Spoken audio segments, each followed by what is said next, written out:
നമസ്കാരം, മലയാളി വാർത്തയിലേക്ക് സ്വാഗതം. വളരെയധികം പ്രേക്ഷക സ്വീകാര്യത സ്വന്തമാക്കി മുന്നേറിക്കൊണ്ടിരിക്കുകയാണ് Manjummel boys. Tamil Nadu box office കീഴടക്കിയ വാർത്തകളോടൊപ്പം ഗുണ കേവിലേക്ക് 4 ദിവസം കൊണ്ട് 23,000 സന്ദർശകരാണ് എത്തിയതെന്ന മറ്റൊരു കണക്കും പുറത്തു വന്നിരുന്നു.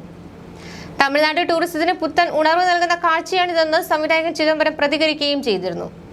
ഒടുവിൽ 18 വർഷം മുമ്പ് ഗുണ കേവ് സമ്മാനിച്ച ഞെട്ടിപ്പിക്കുന്ന ഓർമ്മകൾക്ക് പിന്നാലെ യഥാർത്ഥ മഞ്ഞുമൽ ബോയ്സ് ഗുണ കേവ് സന്ദർശിച്ച റിപ്പോർട്ടും പുറത്തു വരികയാണ്.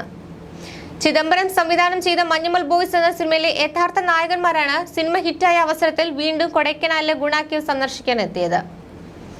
ഗുണ കേവിൽ എത്തിയപ്പോൾ പോലീസുകാരും ഫോറസ്റ്റ് ഗാർഡും നാട്ടുകാരും ഉൾപ്പെടെയുള്ളവർ വലിയ സ്വീകരണമാണ് നൽകിയതെന്ന് മഞ്ഞുമൽ ബോയ്സിലെ സുഭാഷിനെ ഗുഹയിൽ നിന്ന് രക്ഷപ്പെടുത്തിയ കുട്ടൻ പറയുന്നു. 18 വർഷം മുമ്പ് ജീവൻ കയ്യിൽ പിടിച്ച് പേടിച്ചരണ്ട് നാട്ടിലേക്ക് പലായനം ചെയ്ത അവസ്ഥയിൽ നിന്ന് ആഘോഷത്തോടെ വരവേറ്റ മനുഷ്യരുടെ ഇടയിൽ നിന്ന് മടങ്ങി വരാൻ തന്നെ ബുദ്ധിമുട്ടി എന്നാണ് ഈ രണ്ടാം ഗുണ കേവ് യാത്രയെക്കുറിച്ച് കുട്ടൻ പറയുന്നത്. വീണ്ടും ഗുണ കേവിന് മുന്നിൽ എത്തിയപ്പോൾ പഴയ ഓർമ്മകളാൽ വീർപ്പുമുട്ടിയെന്നും എല്ലാവരുടെയും സ്നേഹം കണ്ടിട്ട് മനസ്സ് നിറഞ്ഞെന്നും കുട്ടൻ പറയുന്നു. ഞങ്ങൾ ഇന്നലെ വീണ്ടും കൊടൈക്കനാലിൽ ഗുണ കേവ് കാണാൻ പോയി. ഞങ്ങളുടെ കൂട്ടുകാരുടെ മുഴുവൻ ടീമും ഉണ്ടായിരുന്നു. സിനിമയിൽ കാണിക്കുന്നത് പോലെ അന്ന് ഞങ്ങളുടെ കൂടെ വരാൻ കഴിയാത്ത കൂട്ടുകാരനെ കൂടി ഇത്തവണ കൊണ്ടുപോയി. ഇത്തവണ കൊടൈക്കനാലിൽ പോയത് വലിയൊരു അനുഭവമായിരുന്നു. അന്ന് ഞങ്ങൾ പോയത് സാധാരണക്കാരായിരുന്നു.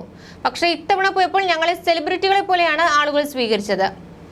ഞങ്ങളെ കാണാൻ വലിയ ആൾക്കൂട്ടം തന്നെ ഉണ്ടായിരുന്നു. അവിടെ നിന്ന് തിരിച്ചു വരാൻ പറ്റാത്ത സാഹചര്യവും. ഗുണ കേവിലൊക്കെ ഭയങ്കര തിരക്കായിരുന്നു. ആൾക്കാർ ഞങ്ങളെ അവിടെ നിന്ന് വിടുന്നില്ല. സുഭാഷിനെ കണ്ടപ്പോൾ എല്ലാവർക്കും സന്തോഷമായി. ഗുണ കേവിൽ വീണിട്ട് തിരിച്ചു വന്ന ആളെന്ന നിലയിൽ ദൈവാധീനമുള്ള ആളായിട്ടാണ് അവർ സുഭാഷിനെ നോക്കിയത്.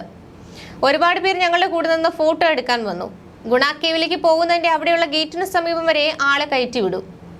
ഞങ്ങൾ അവിടെ വരെ പോയിട്ട് മടങ്ങി. മനസ്സിൽ വല്ലാത്ത അവസ്ഥയായിരുന്നു. പണ്ട് ഞങ്ങൾ പേടിച്ചു കരഞ്ഞ് അവിടെ നിന്നതൊക്കെ ഓർമ്മ വന്നു. എങ്കിലും സുഭാഷ് ഞങ്ങളുടെ കൂടെ ഉണ്ടല്ലോ എന്ന ബോധം സന്തോഷം തന്നു. അവിടുത്തെ ഗാർഡ്, ഫയർഫോഴ്സ്, പോലീസുകാരൊക്കെ ഞങ്ങളെ വന്ന് കണ്ടു.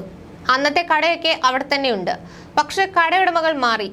അന്നത്തെ ആളുകളൊക്കെ മാറിപ്പോയി. എങ്കിലും ഞങ്ങളുടെ കഥ കേട്ടറിഞ്ഞ അവർക്ക് ഞങ്ങളെ കണ്ടപ്പോൾ സന്തോഷമായി. പോലീസുകാരെല്ലാം വളരെ സ്നേഹത്തോടെയാണ് പെരുമാറിയത്. അന്നത്തെ പോലെയല്ല, ഇന്ന് സന്തോഷത്തോടെയാണ് ഞങ്ങൾ മടങ്ങിയത്, കുട്ടൻ പറയുന്നു. ചിദംബരം രചനയും സംവിധാനവും നിർവഹിച്ച മഞ്ഞുമൽ ബോയ്സ് 2006 നടന്ന ഒരു യഥാർത്ഥ സംഭവത്തെ അധികരിച്ച് നിർമ്മിച്ച സിനിമയാണ്. എറണാകുളം ജില്ലയിലെ മഞ്ഞുമൽ നിന്ന് കൊടൈക്കനാലിലേക്ക് ടൂർ പോയ 11 അംഗ സംഘത്തിലെ ദുരനുഭവമാണ് സിനിമയായത്. സംഭവത്തിലെ സുഭാഷ് ഗുണ കേവിലേക്ക് വീണു പോവുകയും അവനെ രക്ഷിക്കാൻ കൂട്ടുകാർ നടത്തിയ പരിശ്രമവുമാണ് ചിത്രത്തിന്റെ ഇതിവൃത്തം. ന്യൂസ് ഡെസ്ക്, മലയാളി വാർത്ത.